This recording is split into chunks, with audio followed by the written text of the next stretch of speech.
mental wellness. Mm-hmm. Yes. Say that again. Do with your well-being, definitely. Really? Yes. Does this apply to what you've seen with HIV medication? Yeah, we do. Look at the person who actually defaults treatment. Mm-hmm. If you default treatment, there is a lot of ups and downs you experience, and at best, he's gonna before, then even for someone who hasn't been initiated into the treatment program, as long as there is a high HIV viral load, it can trigger. Wow. As we imagine 15, 20 years ago, because not HIV, we look at you as somebody who's living with asthma now because of the kind of treatment that we have.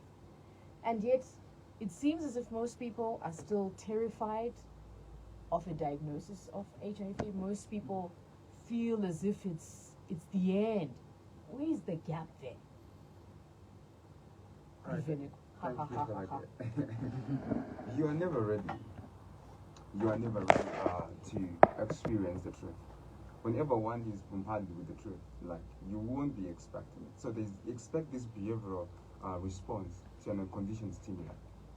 So that fear that comes, that anxiety that is triggered by you just knowing that this is what you heard, and you have heard or experienced, or at least statistics don't show that someone might become suicidal because they've been diagnosed with diabetes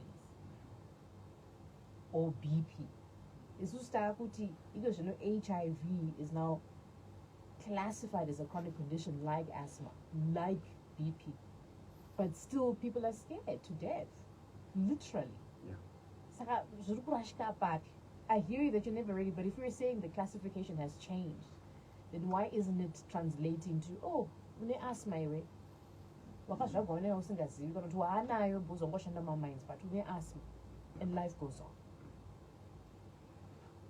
Thank you for that. So you figure out that the community has a role to play in this thing. The people around us has a role to play to this thing.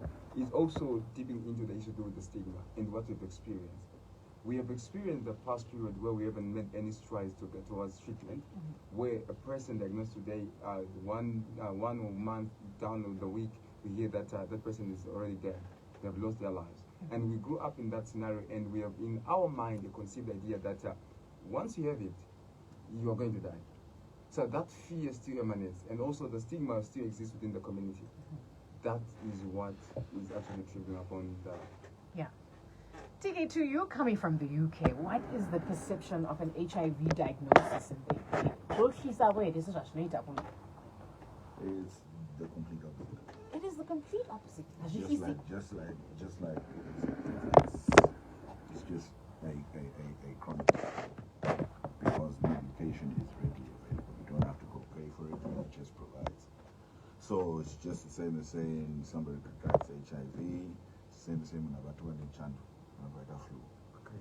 Wow. Hospital, the NHS will provide it with the government funds for it. So you'll have people. It's gotten to a point where you will meet somebody and they'll say, well, I'm living positive with HIV. Yeah, and they will tell you it's undetected and life goes on. Imagine this, as you're listening in, 0719-100-404. Today's World AIDS Day, and I don't know if you are aware that the status of classification of HIV now, and just as you've heard from TK, in the UK, being diagnosed with HIV, flu, COVID at its worst, because it's, to them, it is just a chronic condition that, okay, so what do I need to do? Get medication over the counter and life goes on. And as you're listening in, Zimbabawean, do you think it is possible for us to also get to that stage where the rest of the world is, to say, no, HIV is not a dead sentence. And really be able to hear it like that. And I know, I'm looking at the faces in the studio, and, that feels like for like a atang. The thought process that is how HIV is classified world over now. But that's not what's happening here. What do you think the UK is doing well, TK, to make that the feeling you have? Because I doubt Vanajinjin may necessarily have a full catalogue of what HIV is about, or knowing, the research stats. What is it that's made, people in the UK feel like getting an HIV diagnosis is like dinner flu. I probably think that it is a fully functioning health system, which incorporates awareness. Obviously, medicines are already available. Like, let's not forget when AIDS was prevalent 20, 30 years ago. It was prevalent in Africa. Do you see now? So. But you know why it was prevalent in Africa? Do you really want to go there? Because let that. because like we're seeing the vaccine coming in, like the recent vaccine we were talking about just now, that's being released in Eswatini. It is one of the few times where when medication reaches the hotspot first.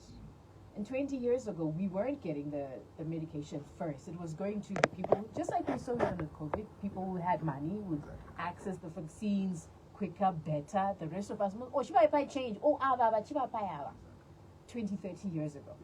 So you're saying it's a function of awareness. This which I... Plus the fact that, first of all, the action of HIV wasn't as prevalent. If I'll give an example, like Najee Johnson had HIV. Yeah, but he had to end his career though because he ended his career, but he had money, right? So he paid, and essentially he's HIV positive. Yeah. You know, he's completely negative now because he had the money. Completely different situation here in Africa. So we've had the stigma of, I'm sure somebody or all of us in this studio has had somebody who's passed away, who's close to them, or somebody you knew who died from HIV. Hence comes the stigma.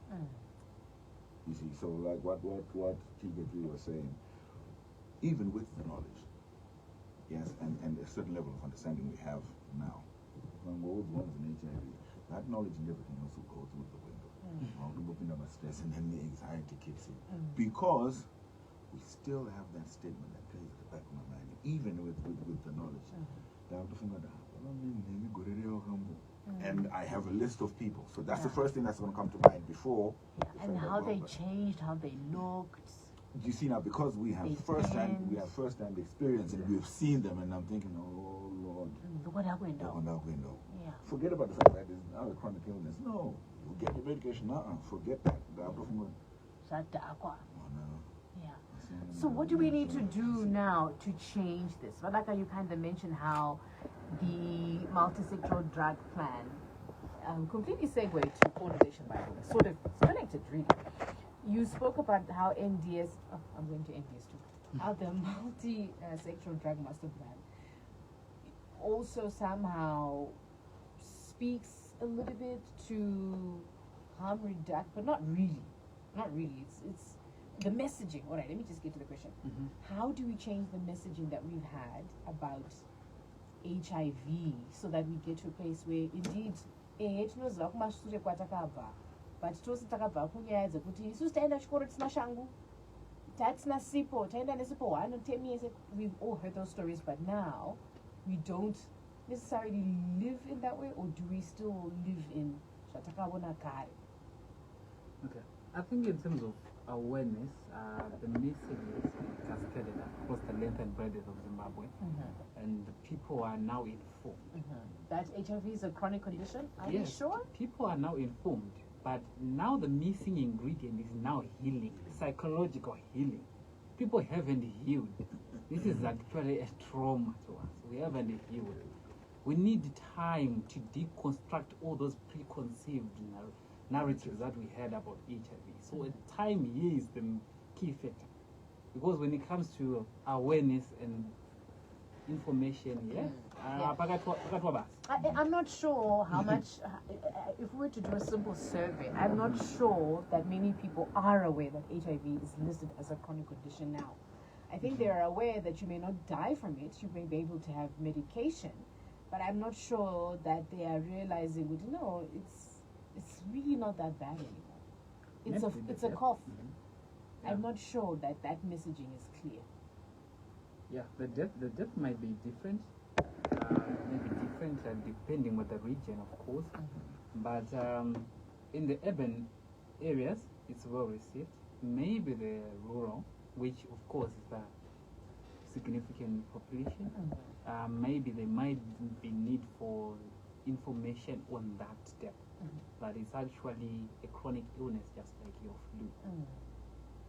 But in terms of it being something that you can live with for life, people now.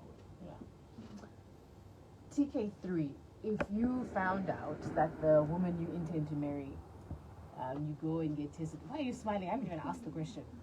Yeah. And you go and get tested and you find out. And this is no judgment zone, by the way. This is us having an honest discussion about the perceptions we have about HIV.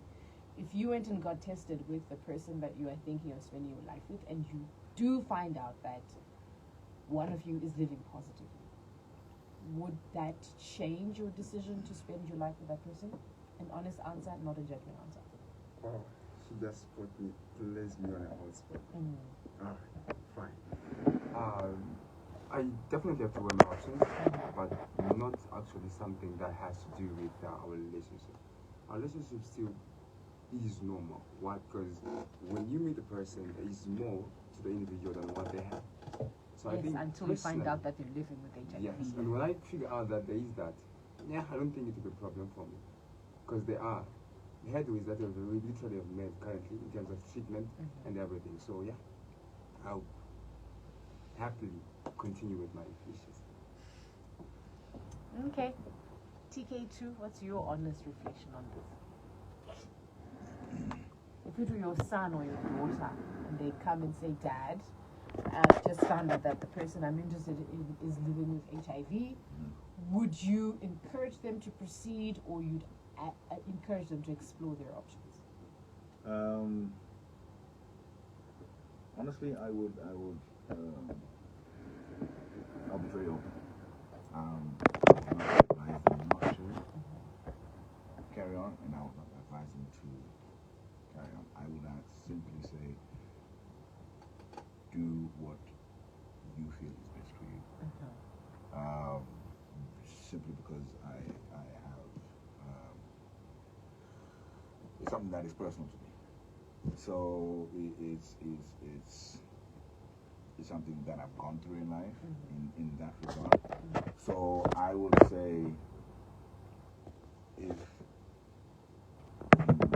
have a love for that person, if you have a deep connection with them, then I wouldn't stop them.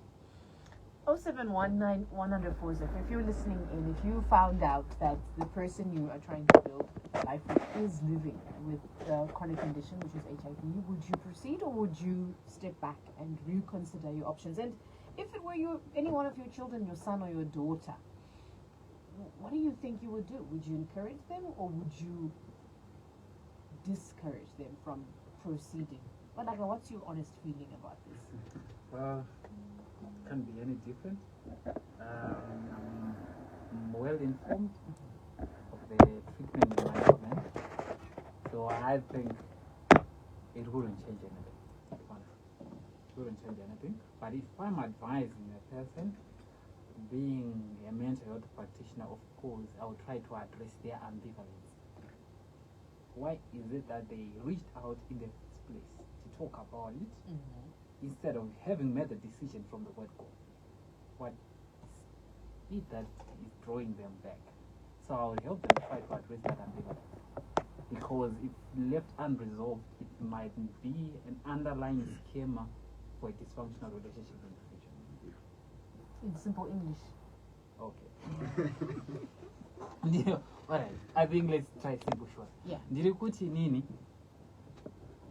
Kana chachiri chinhu chisina basa, munhu anga asingazoite reach out kwandiri achinditi ndaita challenge iyi, handiti aifana kungoita decision karega ngoti ari HIV, is okay, we proceed, handiti. But kuya kwandiri, it means munhu ane kakuweya katsva ma-options, ane ma-second thoughts ana, ane ma-considerations ana. Saka ndomubatsira kuti tivhure dendere hurukuro ndione kuti ma-considerations ake angava ichi. Is it kuti ari kutya kuzosekwa? Is it kuti pamwe iye haasi informed kuti vanozozvimanage sei, pamwe vari kufunga kuti saka chata mhuri yedu inenge iri positive, inenge iri negative.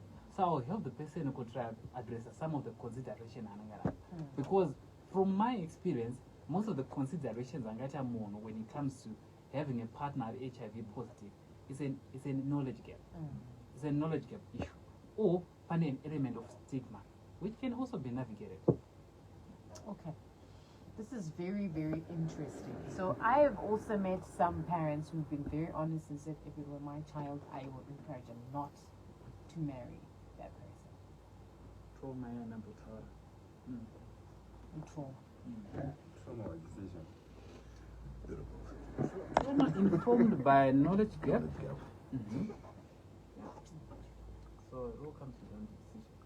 Yeah, because you might have been well informed.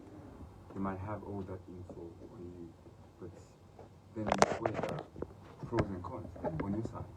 That should I continue or not, depending on what he actually stipulated earlier on. That are you really into the person, or you're not that willing to go that deep? So what could be the cons if someone is taking their HIV treatment and their viral load is undetectable? That means they cannot transmit the virus. What are the cons? What would the cons be? Okay, this is pure negative. Right. So the con will be if then as it has consistent, one reason or another. Then the viral load I see Siripana you equals to you. The other con yeah. Okay, that's the only one. Did you say that's the only one? That's the major one, I would say. Yeah. What other cons could they be? Stigma. Of you equals you. If I'm living with HIV and I'm taking my medication and my viral load is undetectable, what would the cons of being with me? If we publicize about the relationship and yeah, panotanga kuti nyaya dzinge dzamacorridors and it's likely to affect the marriage. But that depends with the individual's resilience, emotional resilience. Say, how can you manage? Yeah. So essentially it sounds like we still, the knowledge gap, we've made progress in terms of research and HIV treatment, but there is still some sort of knowledge gap to heal the trauma and the past pictures we've had of people living with HIV. We are still holding on to 1975, 1980, 2000, 2008 maybe, but we've forgotten that in 2025, undetectable means untransmissible. Okay, this is a very interesting question. Okay, so when we connect HIV, living with HIV, to porn addiction, TK2, we'll start with you as we are taking a breather from our discussion today. In your experience as a mental health specialist, as someone who's also walked the path battling with addiction, as you're listening in 0719-100-404, do you also feel that indeed we haven't healed from the trauma we might have had about the perceptions of people living with HIV, 0719-100-404, especially because we are excited about the progress we've made, the strides that have come in HIV treatment where you equals you. Undetectable means untransmissible. If you're living with HIV and you're taking medication and your viral load is undetectable, you cannot pass it on to your intimate partner. And yet for most people, that's not necessarily how we are living. You may still not want to marry or be with somebody who is, living with HIV because perhaps you're scared, perhaps you think, oh, Daka, because that's where we've come from. Where do you think the gap might be in us fully celebrating World AIDS Day, where TK is coming from? And